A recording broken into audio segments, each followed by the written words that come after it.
Magandang gabi po, Kuya Hansel. Hindi ko po alam kung saan ako magsisimula. Siguro, magpapakilala muna ako.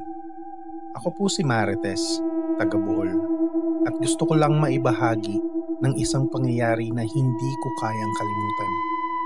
Hanggang ngayon, kapag naiisip ko, nanlalamig pa rin ang aking buong katawan. Nangyari ito 3 taon na ang nakakalipas. Sa burol ng kapatid kong si Ernesto. Isa siyang mangingisda at namatay siya sa gitna ng dagat dahil sa biglang lakas ng alon. Halos buong baryo ay dumalaw sa burol dahil kilala nga si Ernesto sa lugar namin na isang mabait, matulungin at palatawang tao. Pero may isang bisita na hindi ko makakalimutan.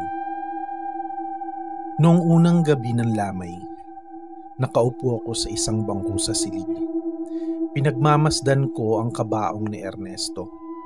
Doon ko siya nakita, isang babaeng payat, maputla at mahaba ang buhok na medyo kulot. Nakaitim siya mula ulo hanggang paa. Tahimik lang siyang nakaupo sa dulo ng silid, halos hindi gumagalaw.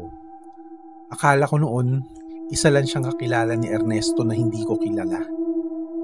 Pero napansin ko, mula pa lang nung dumating siya, hindi na niya tinigilan ang pagtitig sa kabaong. Wala siyang kausap, hindi rin siya lumapit para magdasal. Pagdating ng hating gabi, napansin kong kaunti na lang ang gising. Nasa labas ang iba para magyosi, at yung iba naman natutulog na sa bangko.